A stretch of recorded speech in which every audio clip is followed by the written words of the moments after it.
Hey everyone, welcome to Jacob City Fishing's Theology episode. If you are new, please click the subscribe button below and select the option to receive notifications when new episodes are created.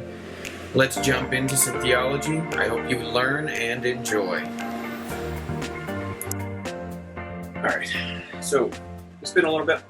I realize that, and I appreciate those that have continued to follow and continue to view the videos. I wanted to do a short video starting off with some specific questions. I think that would hit at the heart of what I'm wanting to get at. Have you ever been in a doctor's office and you question their diagnosis of you? Have you ever been to a mechanic and questioned whether or not you could trust the guy behind the counter telling you that you need probably more parts than your car actually does? We've all seen the videos, right? That where the technician tries to mark up their sales and lie to the customer about what is actually needed. Have you ever met somebody that professed to be a Christian, but there just didn't seem to be certain aspects of their lives that matched with what Scripture said? And then maybe in your mind you justify what they're doing without ever actually asking them any questions. But what about theology and doctrine? Do you ever ask the question of your elders and teachers why they teach what they do? And can they give you an effective response? See, we come up with these presuppositions, we come up with these ideologies, and from a professing Christian point of view, we come up with our way of thinking, our biblical worldview based off of what we understand, hopefully more from Scripture than not. Now, the idea of implanting ideologies into Christian biblical worldview isn't a new one. It's been going on for a long time. And there have been some big highlights throughout history that demonstrate that Christians, or even professing Christians who are not, have a tendency to enable others outside of the church to impact doctrine inside the church, and thereby impacting how the church views and interacts with society. The first thought that you would probably, many people watching this might come to mind, is a lot of the things going on currently with BLM, critical race theory, critical theory, and more specifically and more broadly as it impacts various areas, queer theory, and others. I mean, even over the last 20 years, has been even more highlighted the idea of religion and science and religion and morality. I mean, these are things that aren't new.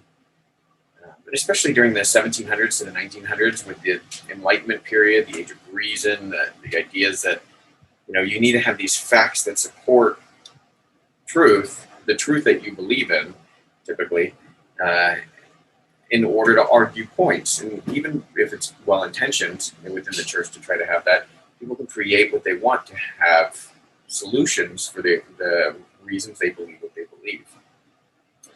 Back in that time period, as far as the Enlightenment goes, we have Darwin, some of in his racist theories, the theory of evolution particularly. But that's not the stem of where that came from. There were thoughts in philosophy before that really led up to it.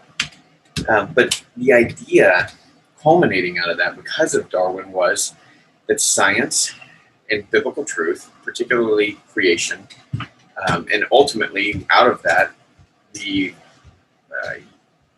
presence of sin and death have been impacted within the church and our ideology. And this is still going on today. There are many prolific pastors who are falsely teaching that Genesis 1 through 11 is not a literal creation. They'll say, if you just read the text, it means that there was a literal creation. If you just read the text, Noah's flood was worldwide. because no other theory around those texts fit that narrative at all. Nor its poetry, even though the parallelism within the text doesn't fit the way that it's presented. So a lot of the arguments are fallacious, and there's always a contrast after that. There's always a but. Science says, the scientists say, and it's not just an issue of going to scientists. That's not the only point here. It's the idea that there's no question of the scientists. There's no question of their viewpoint towards those that are Christian and scientists. There's no question that when a scientist, a secular scientist, calls a Christian scientist, and not referring to the religious cult, when they call them a pseudoscientist, that they're not pseudoscientists. We've assumed intellect in the scientific realm trumps biblical thought. That somehow sin doesn't affect the ideologies and outcomes of people's understanding of the information that they find from the world. This is especially disconcerting when there's sin in everybody. So when we trust scientists, do we really have a biblical worldview that, hey, this person says this about the information, and this Christian says this about the information? One's secular, one's not. Maybe I should give them the benefit of the doubt. It's not even Christians get things wrong, but study it. And maybe what I might find is that the Christian scientist actually does interpret the data in sync with a biblical view towards history. And I need to give them that benefit of the doubt, especially when Scripture states that we as Christians should look at our brothers and sisters in a different light than we do the secular world. Why? Because as believers, we recognize, and if you don't, then you don't have a biblical worldview, that unbelievers have rejected God. Doesn't mean they can't believe, doesn't mean that they won't believe in the future. However, currently, if they are an unbeliever, their ideology, their worldview is not aligned with Scripture and actually is an affront and against God. That's why in Scripture it says that unbelievers are enemies of God or at enmity with Him. And so if we have that mindset, though it's difficult because in our culture we want to love everybody, even though we don't have a biblical view of that, and we don't question what a biblical view of loving others looks like, we think that the idea of people hating God or enemies of God as this terrible viewpoint that we can't have. Obviously, that undermines the idea of supporting what Scripture says and what God ultimately states about the people that oppose Him. So when we look at whether it's science, in the case of creation, and I do recommend Answers in Genesis. They have great resources, things like this book. There's a 3-part series called the New Answers book. There's 3 of those. There is a textual book, which I'm reading through right now, which so far has been really good. Coming to Grips with Genesis, and I think I would definitely recommend that. There are outside issues other than that, but those are predominant. I mean, and they also have a magazine, which I would like to throw out. This has been really good, not only for me, but for my family. The Answers magazine. It's been really good as it keeps you up to date of the science that's going on currently and how to have a Christian view about it. So it's really phenomenal resources that we have available that when I was little, they weren't there. You may not be able to know about those things, or you may not have. But this also goes beyond creation, right? You know, there are arguments about abortion. There are arguments about politics, Christian impact in politics. And there are some, moral, obviously, all of these are moral to some degree, but there are moral issues that get put into play here. And we just jump on the bandwagon. I had a lot of professing Christian friends that jumped on the BLM and systemic racism when the studies don't show that. Have you done a study on these issues? Is there racism? Well, is there sin? Of course. However, is it the way that it's presented? No. Right? According to studies, the idea of equal outcomes versus equal opportunities, the idea of racism in various areas, such as the police department. They don't show up the way that it's presented, such as police brutality being on such a level where thousands of black lives are being killed. That's not true. The stats show that. And there are authors that state that. So a non-Christian black man who has been a huge influence in this area, Thomas Sowell, wrote books like Discrimination and Disparities to deal with some of these issues. There is an Indian author who came to America, and so he became a citizen, Dinesh D'Souza. He can be a little bit of energetic, if I can put it that way, in his thought, but his understanding of socialism and the way things are presented as far as equality goes within the drive for a socialist environment. I would recommend both of these books, by the way, taken obviously through the filter of Christianity. You have Nancy Piercy for homosexuality and Christian cultural issues that are going on, and The Total Truth. That would be a great book. As far as the economy, and I bring up the economy because usually we talk about abortion, we talk about these other issues, but we don't think through, hey, as Christians, we do have an influence on our local level, in our local environment, like our home, our workplace, our city, the politics in our city, the school system, the people, and then beyond, because we vote on both the state, local, and federal level. We've got to take advantage of that. And if you don't know the economy and how it works, you could be voting for things that steal from other people. I mean, that's a lot of the policies that are presented today. We voted for a president as a nation, well, supposedly, that supports stealing from people in order to give to people that don't work. Is that a biblical principle? Hey, if you don't work, you don't eat. That's what Paul said, but do you believe that? How would that work itself out in the economy? Have you ever asked that question? Another, Thomas Sowell again, he has two other books, Economics, Facts, and Fallacies, as well as Basic Economics. I would recommend those to get started in studying this topic, but it doesn't just stop there.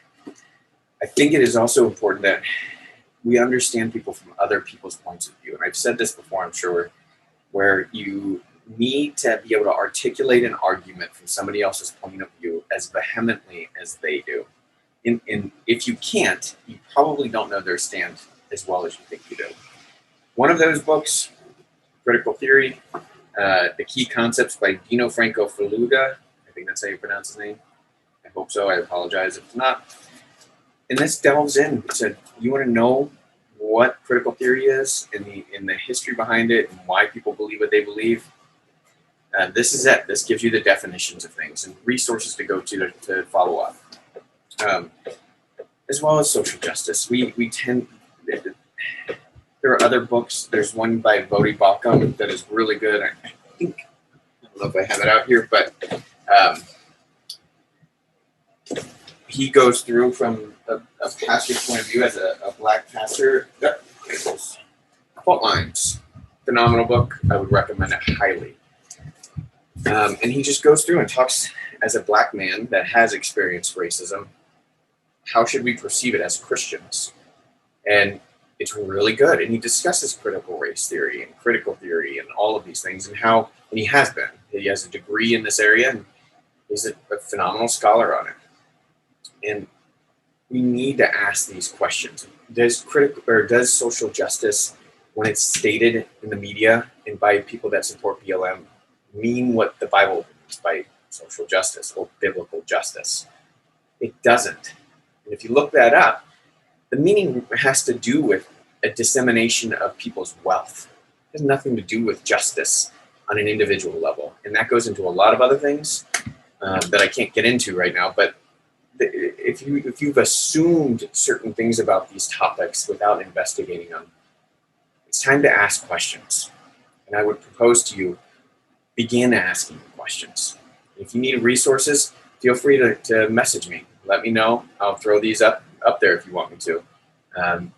But these books are important. Start gateways into understanding these issues without assuming you understand what's going on. You can't. It's like a police footage that only takes 2 seconds of the video for you to see somebody get shot from somebody's cell phone without realizing the person was shooting at the cop beforehand, and then assuming that it was police brutality. If that was you, that was the cop, or if you were the homeowner that was shooting at the criminal, and they only got 2 seconds of that situation in the media, would that be fair? Would you really want that presented the way that it has been? I seriously doubt it. And nobody wants to be mischaracterized in a way like that. So don't mischaracterize the issues. Don't assume you know. Be patient. Loving others does mean understanding, but it also means speaking truth. And you got to be willing to put the work into it. Put down the fishing rod for a minute. Put down the football game, the video game, the movie, the gossip. You leave the relationships for a little bit and read. Understand what Scripture says. More important than any other book is Scripture. And we can trust God in what He said. So I encourage you, go to these books. I recommend it. Go to Scripture. And if you have questions, please let me know. If I don't know the answer, I can at least help get some answers, that is. All right. Take care, guys. I hope you guys have a great day. Thanks for stopping by.